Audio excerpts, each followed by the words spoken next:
trabalho como desenvolvedora há mais de 3 anos e atualmente eu sou engenheira de software no Itaú. E durante essa jornada eu aprendi muitas coisas e passei por várias experiências. Então no vídeo de hoje eu vim compartilhar com você os principais aprendizados que eu tive para que você use isso na sua carreira e decole a sua carreira como desenvolvedor. Então, sem mais enrolações, bora pro vídeo!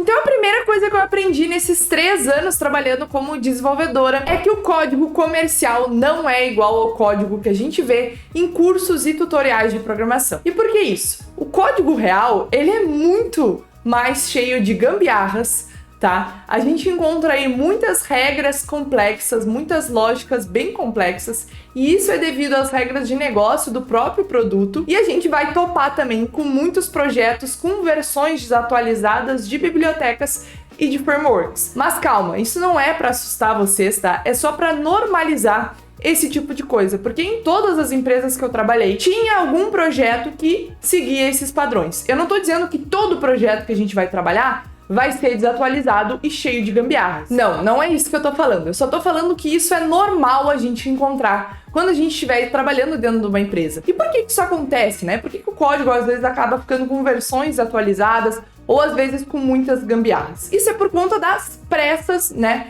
que a gente faz algumas demandas. Então, quando a gente está trabalhando ali num ambiente onde a gente precisa entregar as coisas rápido, porque o nosso chefe está cobrando, porque um outro time está cobrando, às vezes a gente acaba tendo que tomar algumas decisões não tão favoráveis para a qualidade do código, mas a fim de apressar aí o desenvolvimento e conseguir fazer essa entrega mais rápido. Isso tá tudo bem, tá? A gente não pode colocar a culpa no nosso coleguinha por ter feito isso também. Às vezes, algumas datas são estipuladas, né? Alguns prazos são estipulados muito apertados para o que realmente deveria ser. E os desenvolvedores ali têm que dar um jeito de fazer essa entrega mais rápido. E muitas vezes acaba saindo algumas gambiarras. E a questão das bibliotecas e dos frameworks desatualizados acaba acontecendo por isso também. Então, às vezes a gente tem tantas demandas entrando, features que a gente precisa implementar, bugs que a gente precisa corrigir, adições que a gente precisa fazer no código, que não dá tempo de puxar uma história de atualização de versão. Porque pra gente puxar uma história de atualizar a versão do React, atualizar a versão do Angular,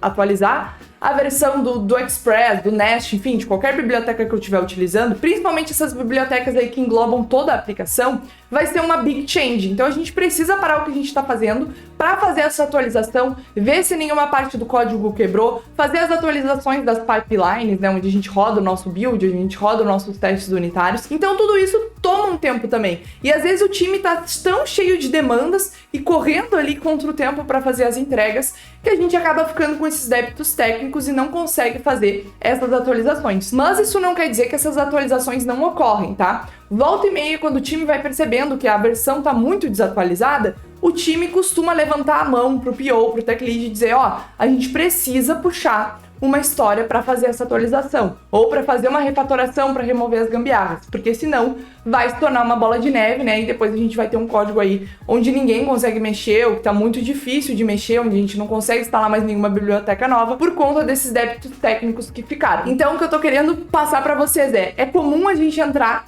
né, numa empresa e encontrar softwares ali que estão com bastante gambiarras, estão com versões atualizadas, mas isso é normal. E o nosso papel como desenvolvedor é entender o momento onde a gente pode conviver com isso e entender o momento onde a gente precisa levantar a mão para nossa liderança e propor, né, aí um tempo para a gente fazer essa refatoração e fazer essas atualizações, para não atrasar as entregas, mas também para não deteriorar o código e não deixar aí cheio de débitos técnicos que no futuro vão ser quase impossíveis de corrigir. Então a gente tem que ir aí fazendo essa balança. E o outro ponto que eu tinha mencionado no início é a questão das regras muito complexas. E isso é normal, tá? Quando eu entrei a primeira vez aí para trabalhar como desenvolvedora, eu me assustei muito assim que eu vi aquele código e eu não conseguia entender nada do que estava acontecendo, porque todas aquelas regras, todas aquelas funções, isso faz parte. Normalmente as empresas aí têm regras de negócio muito específicas. E o que são regras de negócio? São as regras de como o software deve funcionar, né? As coisas que esse software precisa fazer para seguir o que foi definido pelo time de negócios.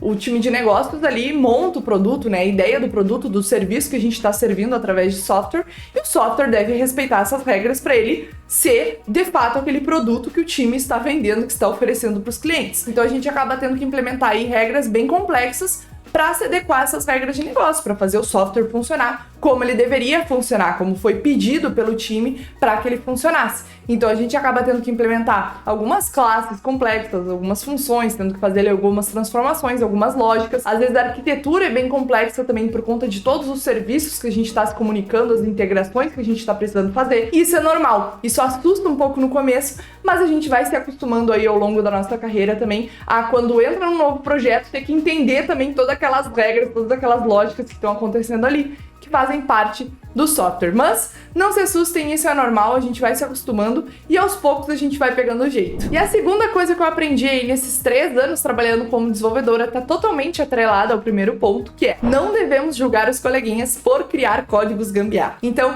como eu já expliquei pra vocês, às vezes a gente tá trabalhando com demandas com prazos muito apertados, tá? Que às vezes o time de desenvolvimento não teve nem voz ali pra ajudar a definir o prazo vem de cima e a gente só precisa respeitar. Então a gente acaba tendo que tomar algumas decisões não tão boas para a qualidade do código para fazer essa entrega mais rápido. Claro, o ideal seria que ao mesmo tempo que a gente vai criando uma nova funcionalidade, a gente já vai refatorando, tentando fazer da melhor forma, mas a realidade não é essa. Muitas vezes o time não tem capacity suficiente, né? Não tem gente suficiente para fazer isso. Às vezes a gente não tem mãos e braços suficientes para, ao mesmo tempo que a gente vai tocando as demandas novas que estão entrando, a gente também ir resolvendo os débitos técnicos, fazendo refatorações, fazendo atualizações. Às vezes isso se torna meio inviável. Então o ideal seria que toda vez que a gente for fazer uma nova funcionalidade, fazer alguma mudança no código, tentar deixar ele um pouco mais organizado do que a gente encontrou, um pouquinho que seja, algo que não vai tomar ali tanto nosso tempo, que não vá atrasar a entrega, mas que também já melhore a organização, ou talvez adicionar alguns testes unitários,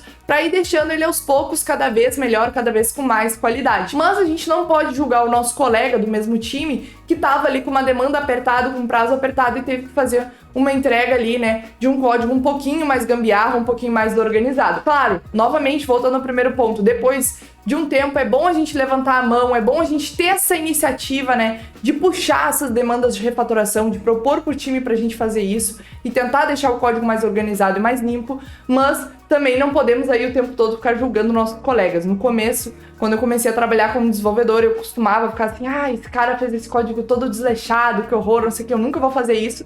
Depois eu mordi minha língua porque eu precisei fazer isso também e vi que às vezes a gente não tem ali muita forma de decidir. Mas lembrando, sempre que possível, tentar puxar esses débitos técnicos para melhorar a qualidade do código. Não tô dizendo para normalizar e deixar o código sempre uma bagunça e tá tudo bem. Não, tô dizendo que em algumas situações isso tá tudo bem, mas sempre que possível a gente como desenvolvedor tem essa responsabilidade, né, de puxar essas demandas de débito técnico e tentar deixar o código cada vez melhor, cada vez com mais qualidade, com mais coberturas de teste e etc. E a terceira coisa que eu aprendi é que decidir a arquitetura e o design do código é algo muito importante, porque muitas gambiarras acabam surgindo por conta da arquitetura inflexível do código, o que não permite a gente fazer as coisas de um modo diferente. Então deixa eu exemplificar. Às vezes a forma como o design do código foi feito acaba te limitando nas possibilidades de resolver o problema e te deixando com apenas uma forma de resolver, né? De apenas uma solução, que é uma gambiarra. Exemplo, digamos que a gente construiu uma página toda dinâmica, né? Que se monta de acordo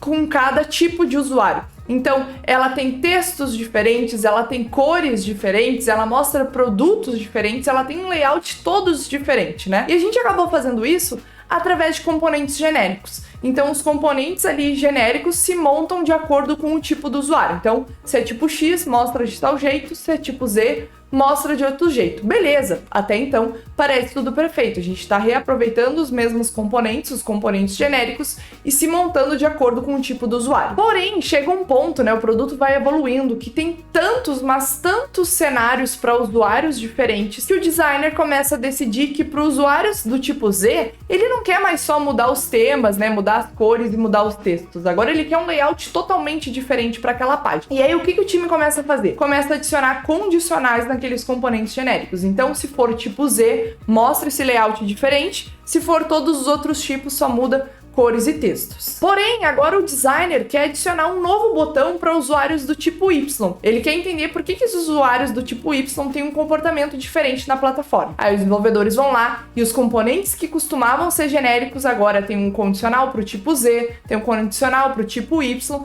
e eu vou mudando aí o próprio layout da página também, não só cores e textos, mas vou mudando o layout da página de acordo com os tipos dos usuários. Então, ao longo do tempo, o produto vai evoluindo e o designer vai fazendo cada vez mais mudanças para os diferentes tipos de usuário. E o que no começo costumava ser uma página igual para todos, que só mudava um pouco de cores e o texto que estava escrito, agora são páginas totalmente diferentes, né, com layouts diferentes, porém usando os mesmos componentes que no começo eram genéricos, mas agora são componentes Frankenstein cheios de if e else e condições que ninguém mais entende o que está acontecendo e como é que ele está renderizando todas aquelas páginas diferentes. Então, com o passar do tempo e com o crescimento do projeto, surgiram alguns desafios que eram inesperados. E aí o designer solicitou uma mudança drástica para uns subconjuntos de usuários, né, introduzindo um layout totalmente diferente. E aí a necessidade de adaptar a página para esses novos tipos de usuário trouxe à tona várias limitações de arquitetura. E os desenvolvedores acabam se encontrando aí num dilema. A flexibilidade inicial do design do código cedeu lugar a um código todo fragmentado, cheio de condicionais e regras de renderização. Então, o que no começo parecia uma solução elegante, depois de um tempo acaba virando um Frankenstein que dificulta a manutenção do código e também limita a flexibilidade do que a gente pode fazer naquele código e naquele produto. E esse é um ponto muito interessante que as pessoas não costumam abordar, tá? Eu quis contar toda essa historinha porque foram coisas que eu já passei trabalhando como desenvolvedora. E a gente tem que ter muita atenção a isso, né? Para no começo do projeto, quando a gente está desenvolvendo alguma coisa, a gente não tem como prever o futuro. Então é sempre bom a gente tentar manter o código mais simples possível para o momento, né, em que a gente está. Não tentar prever o futuro, não tentar criar super funções genéricas que fazem mil coisas que a gente ainda nem precisa fazer e não tentar adicionar mais complexidade do que o necessário para o projeto, porque depois essas decisões de arquitetura de código e de design do código podem acabar, né, nos cobrando de volta. Então tenta sempre manter uma solução simples e que seja possível de mudar, seja possível de dar manutenção e fazer mudanças drásticas, tá? Porque a gente não consegue prever o futuro e às vezes podem vir demandas que vão mudar tudo, vão exigir mudanças drásticas e aí por conta daquelas decisões iniciais que a gente tomou de design, de arquitetura do código, a gente acaba, né, nos inviabilizando de fazer isso sem ser através de grandes mudanças que vão demorar muito tempo, que se a gente tivesse tomado decisões mais simples, né, e inventar menos coisa lá no começo, a gente poderia fazer de uma forma muito mais rápida. Então é sempre uma balança. É legal a gente escolher designs de código interessante, tomar decisões de arquitetura, né, aí pensando em manter o código organizado e bem arquitetado, mas também sempre cuidar com over-engineering, para não tentar fazer a mais do que necessário, não tentar fazer, né, coisas que não vão ser necessárias ou que depois vão acabar nos prejudicando. E a quarta coisa que eu aprendi é que durante a nossa carreira como desenvolvedores, a gente vai encontrar diversos colegas que estão dispostos a nos ajudar, que vão realmente aí se tornar amigos, e outros colegas que vão estar nem aí pra gente, né? Vão estar nem aí pra você. Então, durante a nossa carreira, nas empresas que a gente trabalhar, nos times que a gente trabalhar, a gente vai acabar conhecendo diversas pessoas, né? E vão ter pessoas muito legais, pessoas com quem a gente vai aprender muito, né? Pessoas experientes, que a gente vai aprender com a experiência delas. E essas pessoas normalmente estão dispostas a ajudar, elas querem passar seu conhecimento adiante, né? E acabam aí te adotando. E às vezes tu também pode ser uma dessas pessoas que vai adotar outra pessoa que tá começando e vai ajudar. Isso é muito legal, tá? A gente vai desenvolvendo aí realmente algumas amizades ao longo da nossa carreira,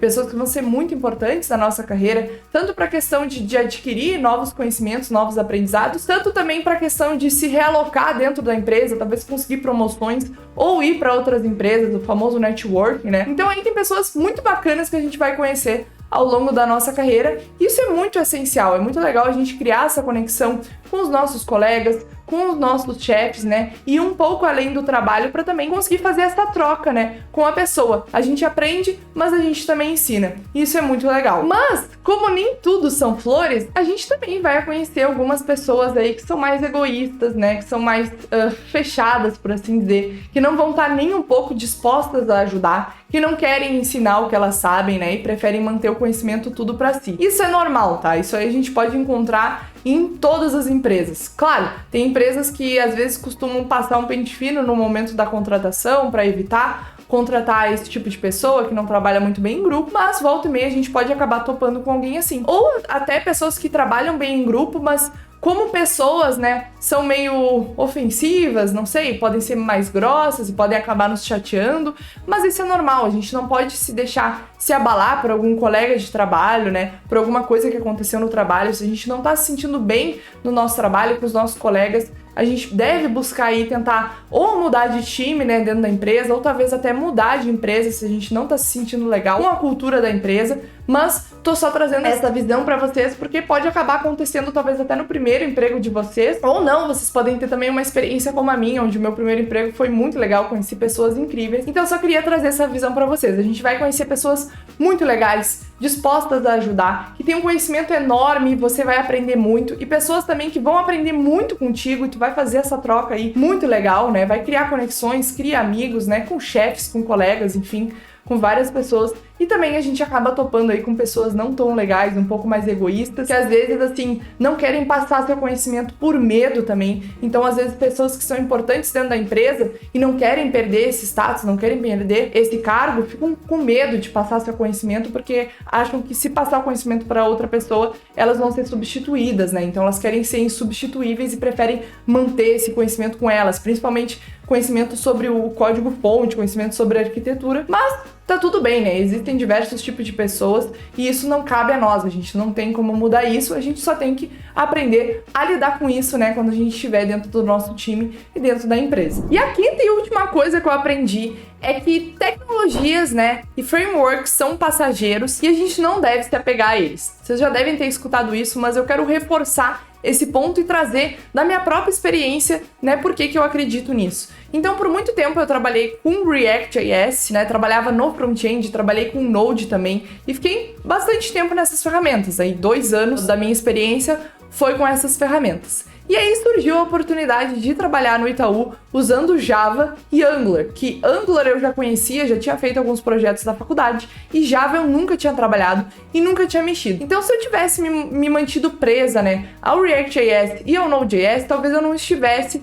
na empresa que eu estou hoje, na posição que eu estou hoje, e não tivesse aprendido tudo que eu já aprendi. Então a gente não deve se apegar a algum framework, alguma linguagem de programação. Às vezes surgem oportunidades assim inesperadas durante a nossa carreira, né? Que às vezes a gente nem estava buscando, mas talvez pode ser uma oportunidade muito legal que vai te fazer aprender muitas coisas e ter outra visão também de desenvolvimento, e eu acho que às vezes a gente precisa abraçar essa oportunidade. E foi o que eu fiz, assim, eu nunca tinha trabalhado com Java e com Angular também, eu nunca tinha trabalhado, eu só tinha visto na faculdade, feito alguns projetos ali da bolsa de pesquisa, e me joguei de cabeça. Eu acreditava que eu conseguiria aprender aquelas ferramentas, até porque muitos conhecimentos do próprio React.js eu transferi pro Angular, né? Então ali muitos conceitos de front-end eu mantive, HTML, CSS, mesma coisa, JavaScript também é a mesma coisa, TypeScript eu já conhecia. Teria só que aprender de novo, revisar a sintaxe do Angular, e no final deu tudo certo. E com Java também, eu tinha muito medo, né? Nossa, uma linguagem bem mais verbosa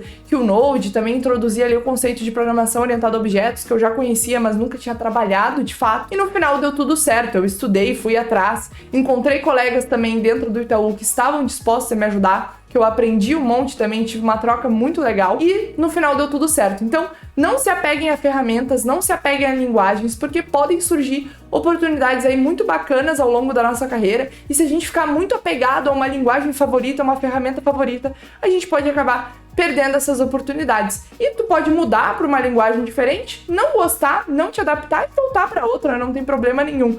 Muitos desenvolvedores aí ao longo das suas carreiras, vários colegas meus que eu já conversei também fizeram essas mudanças, mudaram de uma linguagem para outra, e tá tudo bem, isso acontece, e é muito bom a gente já ter isso na nossa cabeça desde o começo para saber que não é sempre que a gente vai trabalhar com aquele framework ou com aquela linguagem que a gente está acostumado. E outro ponto também dessa questão de que linguagens e frameworks são passageiros é que a gente vai vendo, né? Quanto mais tempo a gente fica aí trabalhando como desenvolvedor, a gente vai vendo que surgem hypes, né? E morrem hypes também. Então, muitos frameworks que a gente aprender podem ser só hypes da comunidade, e aí durante ali 1, 2 anos, muitos projetos vão ser criados usando esses frameworks, e depois muda, vem um novo framework que é hype, vem um novo framework que a comunidade aí tá adorando e tá compartilhando vários conteúdos, e a gente vai precisar mudar também. E isso é normal, tá? E isso faz parte da nossa vida como desenvolvedor, da nossa profissão também. O desenvolvedor é uma profissão que tá sempre aprendendo, a gente tá sempre evoluindo, porque a tecnologia tá sempre evoluindo, estão sempre surgindo coisas novas para facilitar a nossa vida ou para conseguir construir coisas mais complexas de uma forma mais simples. Então a gente